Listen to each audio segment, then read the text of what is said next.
I'm going to go over a few steps on how to size a battery bank. And in this typical application, it would be used for a solar array. Let's say an off-grid cabin, for example.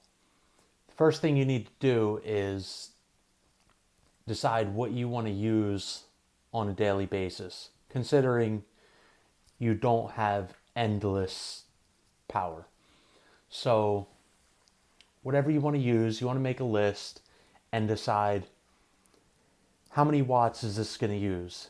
And the way you come up with the watts are voltage times amps. And watt hours are basically watts over time. And let's say the laptop is really using 5 watts and you want to use it for 2 hours daily. That's 10 watt hours. So I already did the calculation there, and that's how you would get those numbers. The TV might be 100 watts. You don't watch TV for 2 hours a day. 200 watt hours. So to come up with watt hours, basically you're going to multiply your voltage times current, get the watts, and decide how much time you want to use it daily, and just multiply it by time in hours. So after you figure that out, you're going to come up with the total daily consumption. And for this list, I have a little over 1,000 watt hours per day. And also, the best way to come up with, what is the wattage for the laptop? You can use manufacturer info. A more accurate way is going to be to use a power meter. And they're not very expensive. I know there used to be a brand, Kilowatt Meter. It's probably still around. It basically plugs into the receptacle, and then the appliance plug will go into that. It's like a bridge between the receptacle and the plug, and that's how it measures how much power you're using over time. So after you get that number, you want to decide how many days of reserve do you want. That means how many days do you want to run off this battery bank before it would need to be charged. And one of the things you want to consider is, in your area, what is the weather like? Do you get typical 4 or 5 days of rain, cloudiness, or do you live in an area where it's typically sunny 2 weeks straight and you don't get much rain?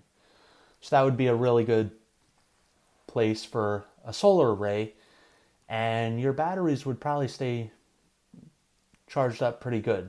So you probably wouldn't have to worry about running out of power. So you want to multiply the watt hours per day times how many days you want to be able to run off of this bank before it would discharge completely. And that'll give you your total. Next thing you want to do is convert the watt hours to amp hours.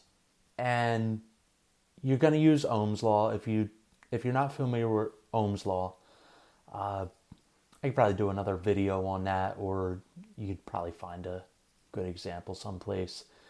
It's basically, to get amps, you're going to divide watts divided by voltage. So in this example, you can ignore the hours part, and it's basically 3,054 watt hours or watts divided by 12 volts. This would be a 12 volt system, 12 volt batteries.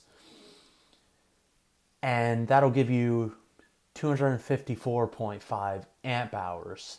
Now, when you go to buy batteries, and I'm just basing this off of a typical deep cycle lead acid battery, and they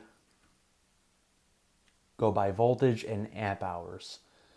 We're not talking a typical car battery or anything like that. That's a whole different scenario. That's cold cranking amps. It's a different measurement than amp hours. So you need a battery rated for amp hours, which is typical marine battery, deep cycle battery, something of that sort.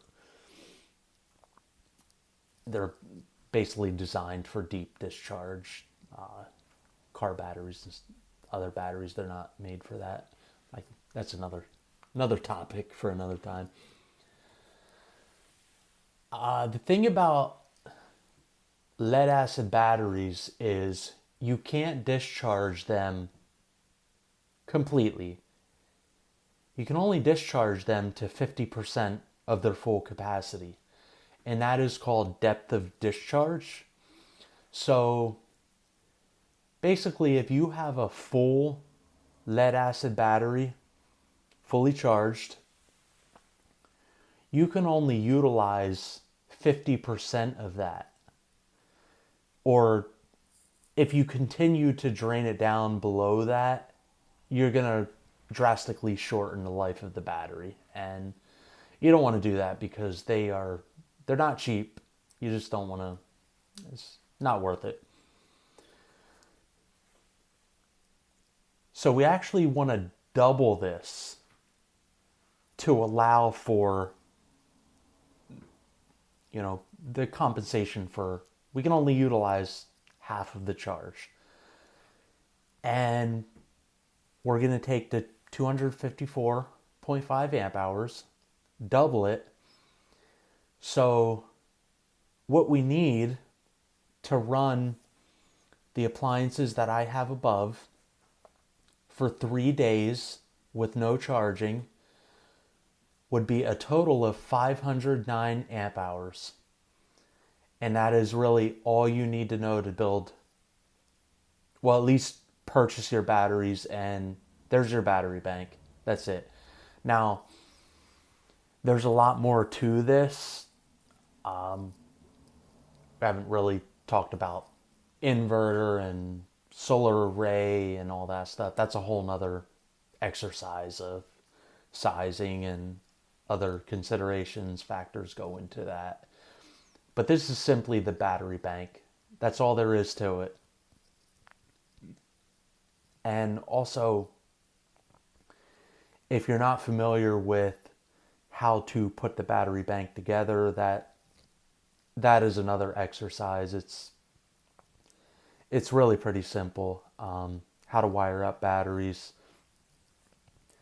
This scenario, just a rough guess, you need 4 12-volt batteries to get the 509 amp hours. And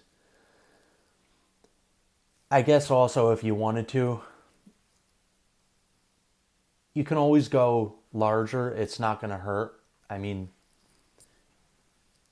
you do want to consider price. And for most people, money is an issue. And like I said, the deep cycle batteries are typically, they're not cheap. So you don't want to go out and buy 6 batteries if you only need 4. But it wouldn't hurt if you don't mind giving yourself some buffer. So if you wanted to round this up to 600 amp hours just to be safe and know that maybe you could go for a 4th day, there would be nothing wrong with that. So that's about it. And I'll probably make another video about charging, different methods to charge. You can use solar, you can use a generator. Those are the two most popular, solar. And if you get a few cloudy days, you can always hook up a generator to charge this. gasoline generator, propane, something of that sort. So, well, that's it for now. Thanks for watching.